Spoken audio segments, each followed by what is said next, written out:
Today we're making a super simple apron with a crossback. I've already made this pattern before and I actually drafted it myself, so we're gonna go ahead and make it again as a Christmas present for my mom. The pattern's in this folder here, and according to my notes, it takes 2 yards of fabric, which I didn't buy. I bought 1.5 yards, so hopefully that's okay. And it takes about 1.5 hours of time. I'm using this really nice printed canvas material that I picked up from Hobby Lobby the other day, and it was on super sale, so I bought 1.5 yards for $6. My mom's on the shorter side, so I'm hoping I can just take up some of the length on the pattern, and hopefully 1.5 yards will be okay, but we'll see.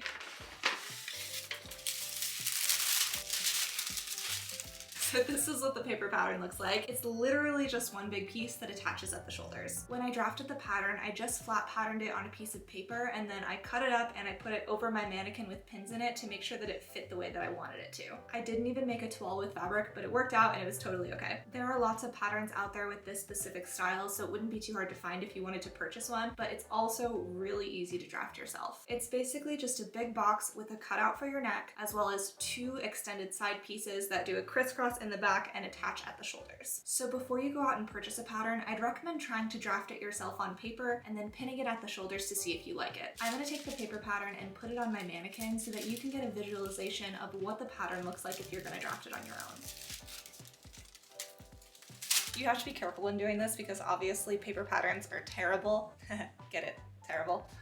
You can tear paper patterns really easily, so you just want to be gentle when you're doing this. Okay, so here's what it's looking like. At the top, I've just attached it at the shoulders, a little bit of seam allowance. There's the armhole here, and then this is what it looks like from the front. I'll probably add some length to this depending on how much fabric I have. Also, I know it looks kind of funny right now, but that's just because paper doesn't have the same drape as fabric. Okay, we're gonna take our pattern and lay it out, and hopefully I have enough fabric. I actually have more than enough fabric with just 1.5 yards, so I'm gonna change that to maybe even 1.25 yards because 1.5 yards is like actually too much. Fortunately, there's not gonna be a ton left over, but I definitely wouldn't have needed 2 yards for this. Yeah. I'm actually gonna take my fabric and fold it back in half and then just cut it on the fold so that it's perfectly mirrored. And you know what, while I'm at it, I think I'm gonna iron it so that it's just nice and flat when I cut it out. I also have a quick tip of advice that I was totally blown away by when I learned about it, and that's that you can iron your pattern pieces. When I was told that, I don't know why, but my brain was immediately like, wait, won't it catch on fire? And no, it won't, but you do have to use a low setting. So I'm ironing out this pattern before using it. It's not necessary, but it is a cool hack if you didn't know about it before. Alright, now it's time to trace and cut the pattern. I'm cutting the pattern on the fold so that the apron will be symmetrical. I'm also extending both straps because I haven't used this pattern in a while and I want to make sure that I get the fit right. For the length, I'm using the full length of the fabric because you can always chop fabric off, but you can't really add it back, so I figured the longer the better to start out. Then I simply took my rotary cutter and cut out the whole pattern. Next, I brought my fabric over to my dress form and pinned it in place. Once it looked right, I carefully pinned the fabric together at the shoulders so that I could take it off the dress form and try it on. As you can see, the try-on process was a bit of a struggle because I was trying to avoid pricking myself with the pins. Okay, so I want it to be a lot slouchier. It's not like big enough through here, so I'm just gonna open up where the seams are. So I did a little bit of fiddling with the shoulder straps, and I'm actually really glad that I added all that extra length. And now I have it at a comfortable place that's easy for me to get on and off, and it's also just more comfortable all around the armpit. The neckline sits down here, the armpit isn't too high, and then this is what it looks like at the back. So now what I'm gonna do is actually update the pattern. So next time I wanna make an apron, I'm not doing all this fiddling around to make sure that it's gonna fit properly. I'm also gonna put a pin where I want the apron to end, and I might use the extra length to do a facing on the inside, but I'm also thinking about doing bias binding, so I'm not totally sure yet. It kind of depends on if I have bias binding on hand or not. Okay, so after a bit of fiddling, I figured out exactly how I want this apron to look and feel. So right now I have it pinned up, and this is just all the extra fabric that I need to cut off because the length is too long. Then I'm gonna use that fabric to make a facing for the neck and armholes. Okay, you know what? After thinking about this for a while and looking at the construction of how I would need to make the facing, I think that I actually don't have enough fabric, which is why I originally had 2 yards written because I actually need 2 yards to make an entire facing the way that it needs to be made. So instead I'm going to use the bottom half that I'm cutting out to make bias binding, and I think I should be able to make enough bias binding to go around the entire portion that I need. So hopefully I have enough, but we'll see about that. This is obviously the result of what happens when you don't purchase enough fabric, but I really wanted to use this fabric and it was super cheap and there was only 1.5 yards left, so I'm just gonna work with what I have. Now let's cut off the bottom of this skirt, finish the pattern, and make some bias tape. After I cut off the length, I'm going to use the final fabric to redraft the paper pattern. The old pattern will be completely scrapped because it's outdated, and this one is much more accurate. This new pattern piece is a lot smaller than the old one. It basically shows the upper half of the apron, and I wrote a note about cutting the fabric on the fold and adding an extra 22 inches of length. I prefer this pattern because it's less cumbersome than the previous one and it still has all the information I need.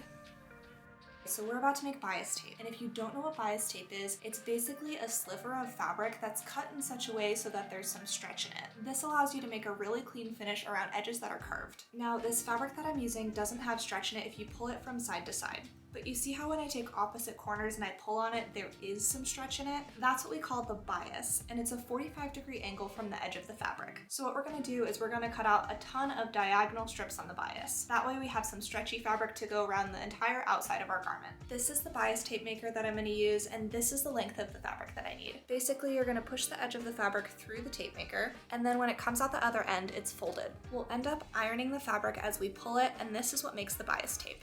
So I'm going to take my leftover fabric and cut out as many strips as I can at a 45-degree angle from the edge of the fabric. Then I'm going to sew together all the strips so that they end up making one long straight strip. The whole process of making bias tape is super time consuming, and you can actually purchase pre-made bias tape at your local fabric store. For this project, I decided that making the bias tape was worth it, but I often purchase bias tape to save time. It's also pretty inexpensive, so if you don't have a lot of time on your hands, I'd highly recommend purchasing bias tape rather than making it. This apron probably would have taken me about an hour to make, but instead it took me an entire day because that's how time-consuming bias tape making is.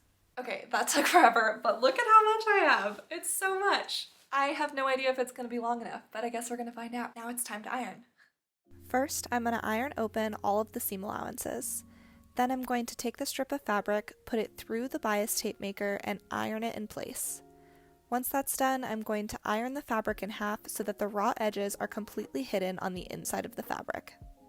Okay, at this point I've made like a lot of bias tape. I didn't actually finish ironing all the bias tape because it's just taking such a long time. So what I decided to do is take my tape measure and actually measure out all the way around the perimeter of the, why is robe the only word that's coming to my mind? Apron. All the way around the perimeter of the apron to make sure that I would have enough bias tape. So I'm at my stopping point and I'm just not gonna make the rest of the bias tape because I don't think that I'm gonna need it. I'm not gonna cut it off right now just in case I mismeasured or something. I'll sew it down first to make sure that I get around the entire perimeter and then I'll chop it off. Now let's sew together the shoulder seams. Once the seams are in place, I'm going to trim the seam allowance on one side. Then I'm going to iron the long side in half over the short side and iron it again so that the raw edge is completely hidden. This is what it looks like from the inside of the garment. It's a super clean and professional looking finish. Now I'm going to do a double row of top stitching to hold those folds in place.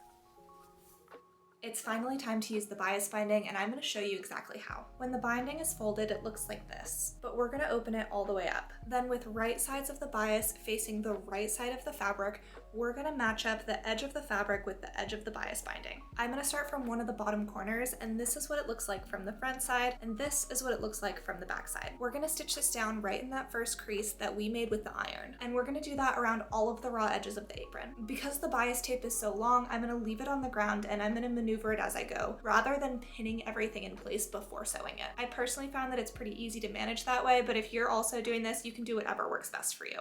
When sewing down the bias tape, I definitely recommend sewing slowly and accurately. When you get to a corner, backstitch and take your work off of your machine. Then you're going to fold it over at a 45-degree angle, then fold it again so that the bias tape lines up with both sides of the corner.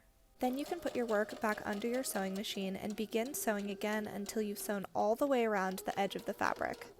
Once we're at the end, we're going to snip off the leftover bias tape, making sure to leave a bit of tail. Then we'll take the tail and fold it over and pin it so that the raw edge is enclosed inside of the bias tape. Now it's time to sew down the bias, which will completely enclose all of the raw edges surrounding the apron. Because I'm using a canvas material and it's a little bit on the thicker side, I'm going to cut off a tiny sliver all the way around the edge of the fabric. This way there's not too much bulk inside the seam and the bias tape will be easier to work with. I used my rotary cutter because I found that it was easier, but fabric scissors would have worked just as well. Then I folded the bias tape over and pinned it in place all the way around the edge of the apron. Once I finished pinning, it was time to top stitch the bias in place. I prefer to do this from the right side of the garment so that the stitching looks perfect from the front. The only caveat is that you need to go slow if you're stitching from the front side because otherwise you may not catch the back of the bias tape. The top stitching is one continuous row, and when you get to a corner, all you have to do is fold it over like we did before, continue your stitch to the edge, pivot the fabric with the needle in the down position, and begin stitching again until you've gone all the way around the garment. Okay, you guys, the apron is finally done and we're ready for the big reveal. Admittedly, the bias binding took way longer than I anticipated. I normally don't make my own bias binding. You can purchase pre-made bias binding, but there were a handful of reasons why I chose not to do that. First of all, I didn't already have any. Second of all, your girl is on a budget. Third of all, I had enough fabric to make bias binding, so I figured why not? And then in addition to that, it makes the apron look really nice and clean because the fabric is all unison, rather than the bias binding being like a solid white or a solid blue. I think choosing to make my own bias binding was definitely the right choice and it came out beautiful. Now I'm kind of torn on whether or not I should add a pocket. I'm not sure that having a pocket on a cooking apron is very functional. Like, what are you gonna use a pocket for? But also I think it's kind of traditional to have pockets on aprons, so I'm not totally sure. I mostly don't want it to be too distracting from the pattern, and I think it's a practical choice to not add the pocket because, again, what's the pocket for? But I don't know, I could be wrong. I'd love to hear your thoughts on whether or not I should add a pocket and if you think it would be a functional move or if it would just not add any value to the garment. Overall, I'm super happy with the final result. This is a very beginner-friendly project, but if you choose to make your own bias binding, it can be really time-consuming. Time aside though, this would be an awesome project for a beginner because I think it's a really practical item and you also get to learn fun techniques like how to use bias tape. I'm really happy with the final product and I'm glad that I took the time to finalize the design so that I can use it again in the future. I know this is going to be a perfect Christmas gift for my mom and I can't wait to give it to her. I have a few more videos coming out on Christmas gifts that I'm making this year, so don't forget to subscribe so that you don't miss out on those. And if you like this video, you'll probably also like my video on everything that I'm sewing for Christmas this year. Click or tap the screen to watch it and I will see you in the next one.